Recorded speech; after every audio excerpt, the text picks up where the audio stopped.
Bayangkan kita coba mengerti perilaku teman, tanpa tahu masa lalunya. Aneh kan? Sama halnya dengan memahami ekonomi suatu bangsa.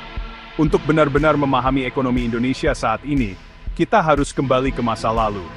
Mempelajari sejarah ekonomi itu seperti menyusun puzzle. Setiap periode sejarah adalah potongan puzzle yang menunjukkan pola dan hubungan. Dengan menghubungkan potongan-potongan ini, kita mendapatkan gambaran yang lebih jelas tentang bagaimana ekonomi Indonesia berkembang. Kenapa ini penting? Karena memahami masa lalu membantu kita menjalani masa kini dan mempersiapkan masa depan. Dengan belajar dari keberhasilan dan kegagalan masa lalu, kita dapat membuat keputusan ekonomi yang lebih baik. Kita bisa menghindari kesalahan yang sama. Jadi saat kita mempelajari sejarah ekonomi Indonesia, ingatlah bahwa kita tidak hanya melihat kembali masa lalu. Kita mengingatkan timbangan betul-betul berjudi sendiri dan membentuk muat penvera. Perjalanan ekonomi Indonesia bisa dibagi menjadi beberapa periode. Setiap periode ditandai dengan tantangan dan peluang unik yang membentuk ekonomi bangsa. Pertama, era prakolonial. Saat itu, kerajaan-kerajaan berkembang pesat melalui perdagangan, pertanian, dan pengelolaan sumber daya. Perdagangan rempah-rempah khususnya menghubungkan Indonesia dengan pasar global. Selanjutnya, masa kolonial. Perusahaan Hindia Timur Belanda dan kemudian pemerintah Belanda mengeksploitasi sumber daya Indonesia untuk keuntungan mereka sendiri. Era ini memiliki dampak jangka panjang pada struktur ekonomi Indonesia. Perjuangan kemerdekaan membawa era baru harapan dan pembangunan kembali. Indonesia berusaha membangun identitas ekonominya sendiri, dengan fokus pada nasionalisasi dan swasembada. Terakhir, era modern menyaksikan Indonesia merangkul globalisasi dan liberalisasi pasar. Dari krisis keuangan Asia hingga ledakan ekonomi digital saat ini, Indonesia terus beradaptasi dengan dunia yang berubah cepat. Memahami periode-periode besar ini memberikan kerangka kerja untuk penjelajahan kita. Ini seperti memiliki peta untuk memandu kita melalui kompleksitas masa lalu ekonomi Indonesia.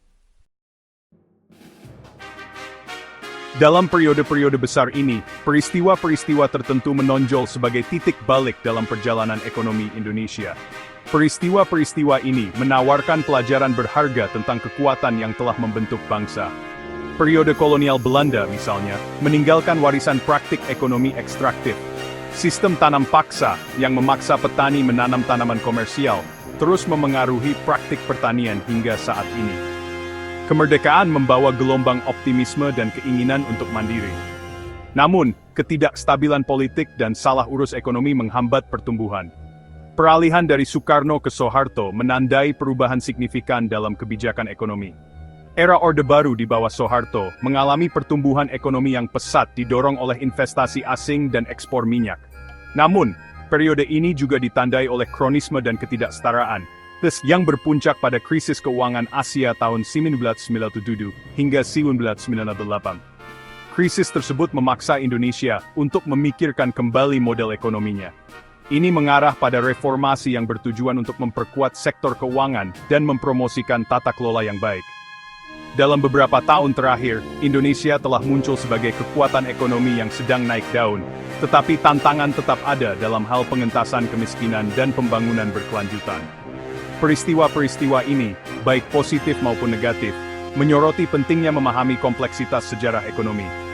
Mereka mengingatkan kita bahwa kemajuan ekonomi tidak selalu linear. Saat kita memeriksa kondisi ekonomi Indonesia saat ini, gema masa lalu beresonansi kuat.